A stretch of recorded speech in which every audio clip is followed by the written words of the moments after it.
Cool. 97. Interleaving string. Given S1, S2, S3, find whether S3 can be formed by interleaving S1 and S2. Yeah, so this is hard, but I mean ugh.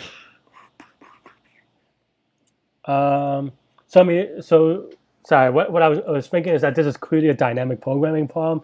Uh, Maybe I said clearly prematurely, but it is definitely a dynamic programming problem. And because if you think about, well, I think the only problem is what n is, right? Because so okay, maybe this is not a dynamic programming problem, but there is a dynamic programming solution, which when you deal with dynamic programming, well, it depends on kind of the number of states that you're given and so forth. And there's a very trivial. Okay, so actually that's kind of cool. Sorry, and I'll articulate what I just noticed. So I was going to say the very trivial dynamic programming problem is you have a function or solution to this is that you have a function that takes in index s sub I guess, or just I, j, and k. But so this is your dynamic programming function, and what that means is I is equal to s1 to ith character. You're up to the ith character of s1, and then you have j, which is the jth character of s2, and then um, it matches kth character of s3. So that's kind of the function, and this will return true if and is true, yeah, if s1 sub from 0 to I, could be off by one, but this is just pseudocode,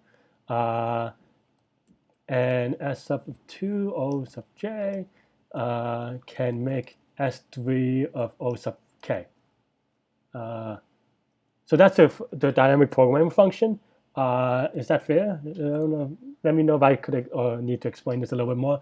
But basically, that's your subprogram, right? And at the end, you would have f of length of len of s of one. You know, that's your caller function and so forth. And you could kind of decompose. I mean, actually, I didn't even write the function, so I'm kind of terrible. So that's your function, or that's your n, or your beginning function maybe, or the end. It doesn't really matter.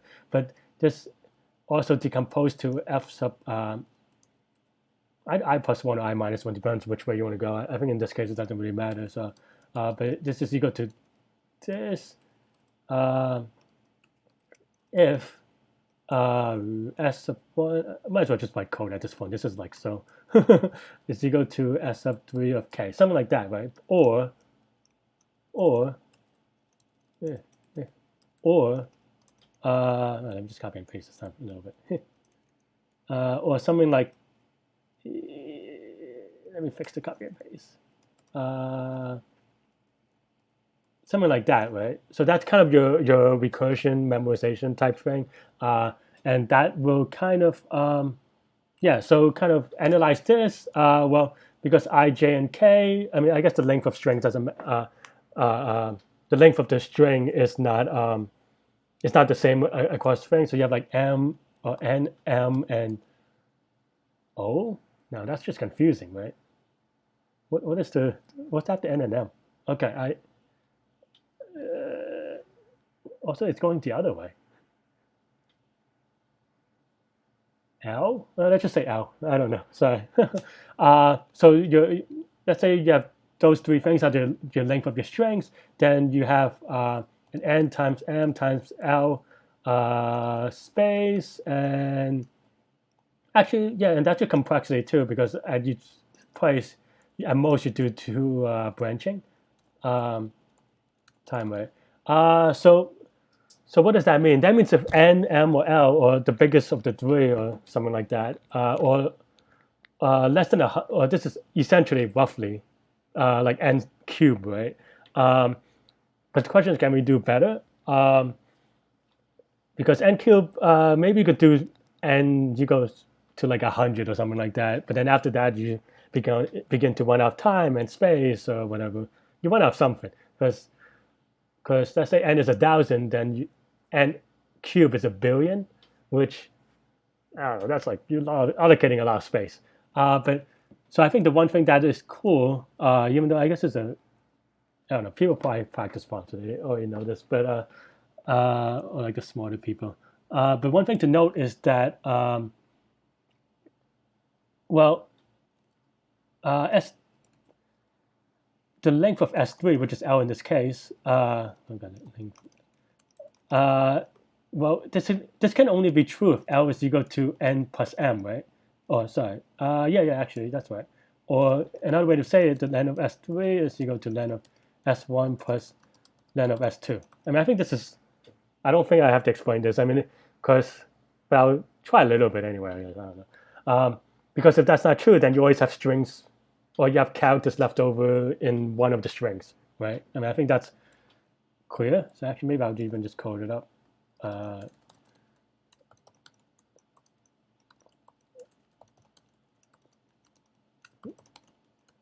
Return false. Yeah. So I think that part's kind of obvious-ish. But because of that assumption, you actually don't need the k dimension here, right? You could just set k is always equal to I plus j. I might have to change something up too so that that's true, because maybe this is x plus 1 or something, so that something like that maybe. But either way, you can kind of get the sense that because that's the case, then you can actually get rid of this dimension, right? And that actually cuts it down. Maybe in I have to think about. No, it should still be both in time and space, but this should be now O of m times plus space, right? And space. I guess plus is a little confusing. So that's kind of how I would think about it. I think that's all I need to kind of start coding. Definitely let me know if y'all have questions still, and I could try to answer it. But I think that's all I learned. That's okay. I think one more thing that I may think about is, one more thing that I usually think about for problems like this is whether I like to use memorization or dynamic programming, with like bottoms up or top down. Yeah. But I think in this problem it's because and usually I favor memorization just because I have this recurrence, I just have to implement it, right? With dynamic programming, you have to think really about like the order in which you schedule these programming, or well, that's the programming part. But you schedule you program the function ordering, right? Yeah, maybe I'll just do a memorization. I think maybe I wanted to try to learn, but okay. And in that way, I'm gonna do it in C just because I generally like doing dynamic programming in C just because I don't know why actually. Well, actually, I don't know what the n is, but so maybe that's not a great idea because then I have to allocate random space. But okay, let's just say max is I don't know, 1,000 then.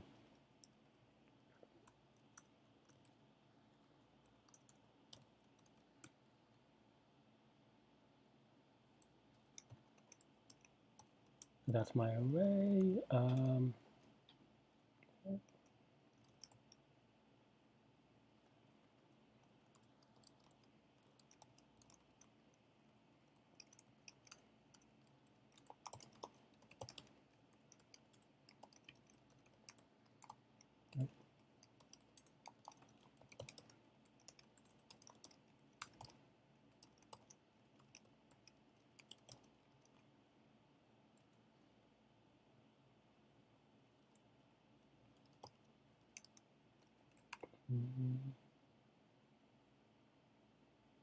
That is a quick calculator item.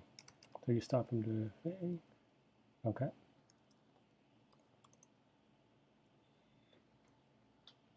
Not gonna lie. Back in the day when I started doing C, it was not necessary yet standard to do bool. So maybe it was. It just didn't matter. So I am very used to returning int even for bool. So like for this, for example, but I don't know. I Okay.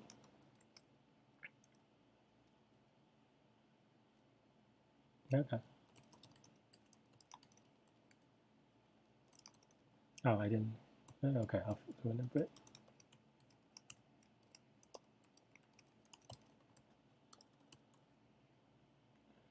Let me set to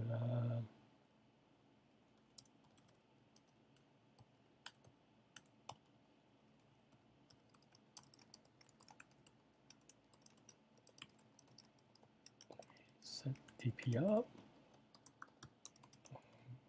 -1, so that if it's bigger than 0, then it has to be a real result. And now, okay, what did we say? So we just gotta compare it.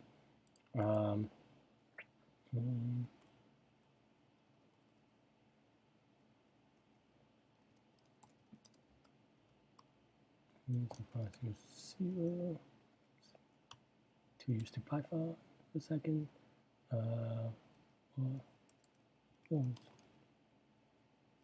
Calculator. Okay, actually, just make it slightly clearer. It's fine. If oh, I do not.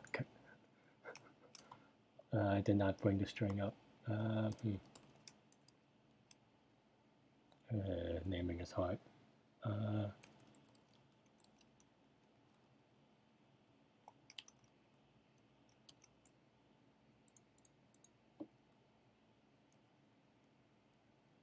Okay, that's the type. That's why people put it like this on the other side. That's confusing. Okay.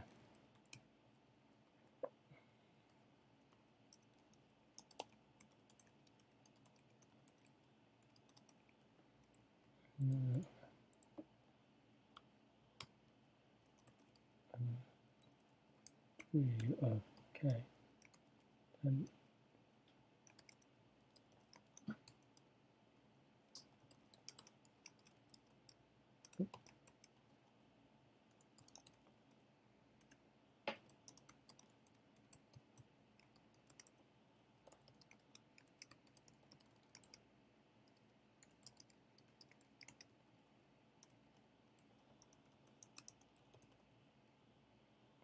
is this sufficient? Nope, I don't have a base case. If k is equal to L, return true. What else?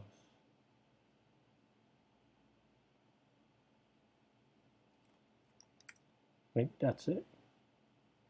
Because if it doesn't match, then these will not be true, and then we'll just cache the 0. All right, let's run it, and then we'll see what happens.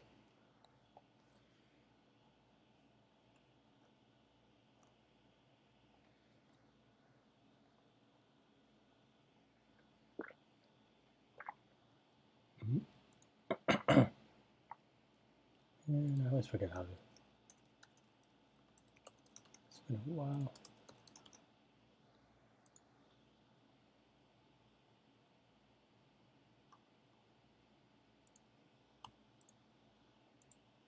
Thanks, compiler.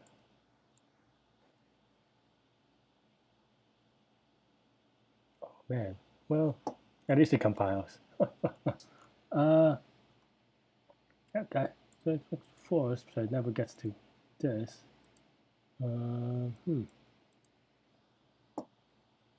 is that? It's either that or misunderstanding problem, which actually happened before, and that would be kind of sad. But, well,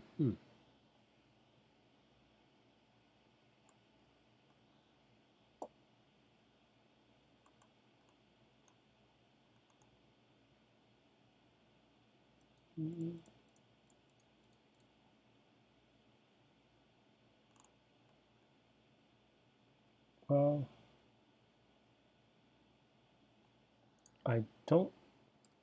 I need more base cases. I was wrong about it. I don't have if I is equal to if k is not equal to L and I is equal to or j is equal to M. that means we went through the string. No, that makes sense. No, because you could still be an end of one string as long as the other string is not done. That's fine, right? Am I not sizing this right? Oh,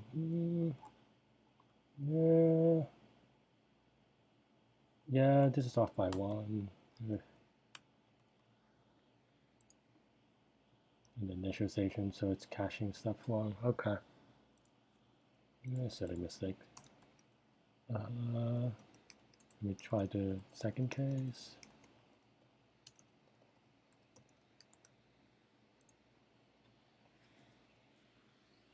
Because by default, DP is 0. It's not initialized. It's not actually, it may not even be 0. It could be just some junk, I think. But okay. Well, cross my fingers because they don't tell you what n is. I can run a big case. Okay, cool. What I wonder what n ends up being. I think that's maybe I could look up the test cases or something like that. But yeah, I mean, I hope that was sufficient. I mean, I think the kind of what you call it. I don't know what the word is. I think the kind of a little unfortunate, for better or for worse, is that well, I think, and one of the reasons why I don't do some of the earlier problems is that the hard ones that have lower numbers, I think at the time was hard, but then for good or bad reason, they kind of like it's like they kind of harder over time, I guess is what I'm trying to say. So even though this is definitely hard, and but because I want to say that even though this was a hard, this is definitely like I think if this is a problem that they, I don't know, released it yesterday, it would probably be a medium. I think this is a dynamic program problem. Well, I mean, I don't know why I said it like that because it's clearly a dynamic program problem, but it's actually also a relatively standard one. I think it did take me an extra second or a minute or whatever to kind of do that optimization about the third dimension, which you probably need. I actually don't know. I'm curious if I could, because this went pretty fast with very little memory. So in theory, maybe we could see if the n cube algorithm is fast enough, but there's no need to test. Yeah, I mean, I think this is a like I don't know how I feel about dynamic programming on interviews in general because I don't know. I mean, it is something that I'm okay at, but I also feel like I don't know, like what are you testing for? And a lot of these dynamic programming problems are very binary in the sense that either you get it or you don't, and there's no in between. And yeah, I mean, for certain problems, you could ask them to kind of do brute force or do an exhaustive search or I don't know, do some n factorial thing just to kind of show that they've done something. But it's never like really that good sometimes if they don't already know the answer or like if they're just not good at it. You might as well ask them, like if I'm an interviewer, I might as well ask them like, hey, do you know dynamic programming? Let's just be honest. And then, maybe that's more effective. I don't know. Like if that's, and saves everyone time. But I think all the dynamic programming ranting aside, this is a really standard problem for dynamic programming. If your interviewer like dynamic programming, this is probably like the easiest one that he or she is going to ask you.